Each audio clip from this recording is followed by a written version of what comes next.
Magandang umaga sa ating lahat, saan mang panig ng buong mundo, mga nakikinig ngayon at nanonood. Atin naman pakinggan ang mabuting balita ng Panginoon ayon kay San Mateo.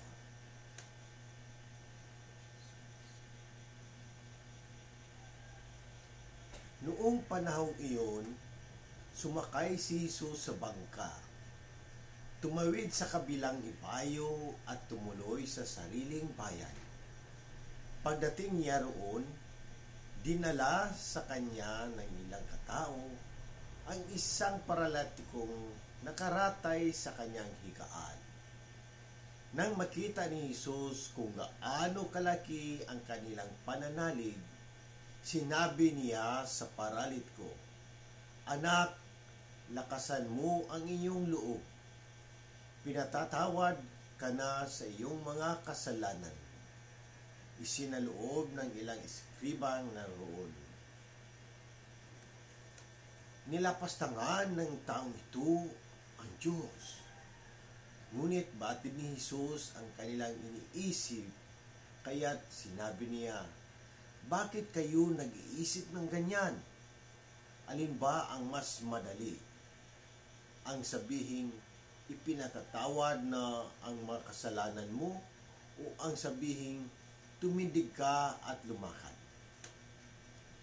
Patutunayan ko sa iyo na dito sa lupa, ang anak ng tao may kapangyarihang magpatawad ng mga kasalanan."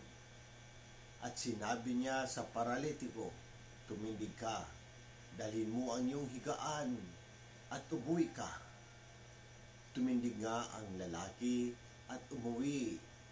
Nang makita ito ng mga tao, sila'y natakot at nagpuri sa Diyos na nagbigay ng ganitong kapangyarihan sa mga tao. Ang mabuting balita ng Panginoon. Pagnilayan natin bilang Romano Katoliko, ang Ebanghelyo ngayon ay nagpapakita ng kapangyarihan ni Jesus hindi lamang sa pagpapagaling ng pisikal na karamdaman, kundi pati na rin sa pagpatawad ng mga kasalanan. Nang dinala sa kanya ang paralitiko, nakita ni Jesus ang malaking pananampalataya ng mga taong nagdala sa kanya. Dahil dito, sinabi niya sa paralitiko, "Pinapatawad ka na sa iyong mga kasalanan." Makita dito na ang dalawang mahalagang bagay, una, ang pananampalataya ng mga tao na nagdala sa paralitiko kay Jesus, na ipinapakita nito ang kahalagahan ng pananampalataya at pagtutulungan sa pagdadala ng ating mga mahal sa buhay sa Panginoon at ng ating kapwa. Pangalawa, ipinapakita nito ang kapangyarihan ni Jesus na magpatawad ng kasalanan, na siyang nagbibigay takot at pagkamangha sa mga nakakita.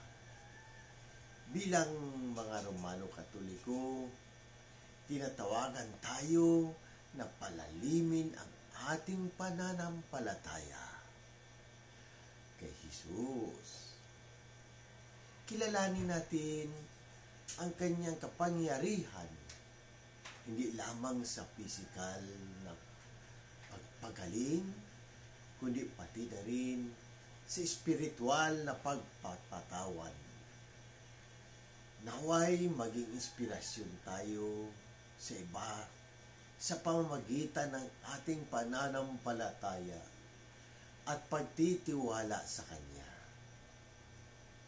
lalo na sa mga oras ng pagsubok at karamdaman.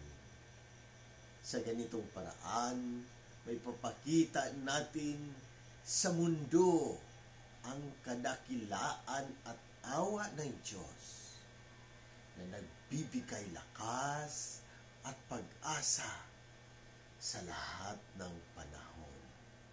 Amen.